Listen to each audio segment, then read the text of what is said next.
Assalamualaikum warahmatullahi wabarakatuh. Waalaikumsalam warahmatullahi wabarakatuh.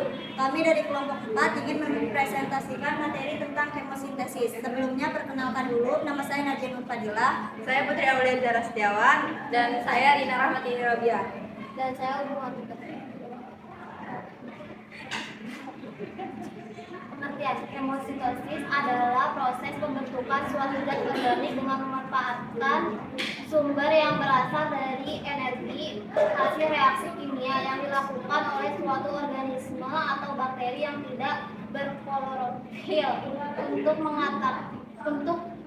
menghasilkan karbohidrat seperti glukosa. Dalam prosesnya, kemosintesis membuktikan energi yang didapatkan melalui konversi biologi satu melakukan karbon atau lebih karbon dioksida atau metana, senyawa nitrogen dan sumber makanan menjadi senyawa organik yang menggunakan oksidasi senyawa anorganik yang diserap dari lingkungan, contohnya yaitu gas hidrogen, sulfur, besi, amonia, dan nitrit hidrogen sulfida atau metana yang merupakan sumber energi dari cahaya matahari seperti energi yang dipakai dalam fotosintesis. Kemosintesis umumnya terjadi pada mikroorganisme dan organisme autotrof, tepatnya kemoautotrof, yang mampu menghasilkan senyawa organik yang dibutuhkan dari zat organik dengan perpotongan energi kimia. Kalian dapat menemukan kemosintesis dalam satu pembentukan sulfat oleh bakteri sulfur, kedua pembentukan nitrat oleh kumpulan bakteri nitrat dan bakteri Rumus kemosintesis adalah sintesis karbon dengan bantuan energi kimia. Adapun rumus tepatnya, S untuk sintesis, K untuk karbon, E untuk energi, K untuk kimia.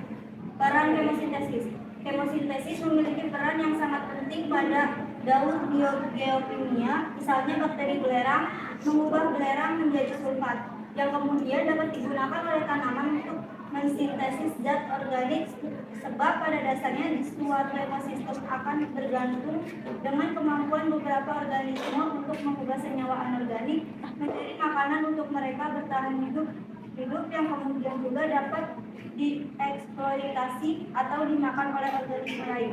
Dengan hidupnya organisme kemosintetik, maka keseimbangan ekosistem pun akan terus terjaga dengan baik.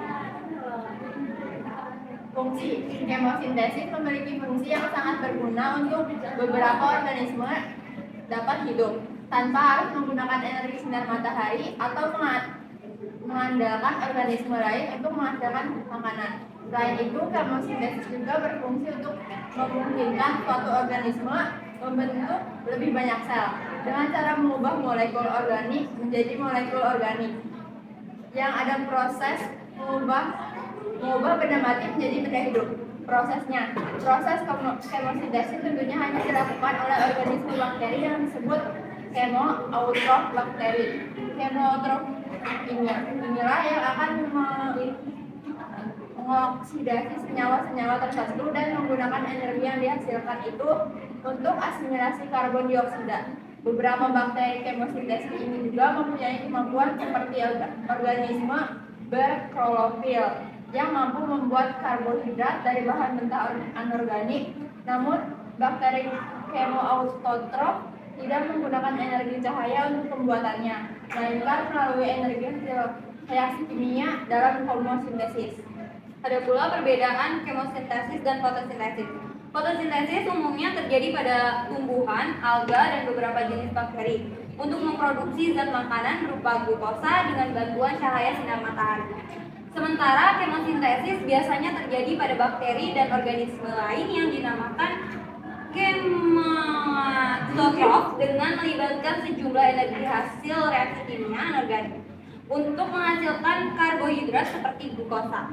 Dan contohnya yaitu yang pertama, kemosintesis oleh bakteri nitrifikasi umumnya terjadi dari nitrosomonas, Staphylococcus, Nitrobacter, dan Bactoderma.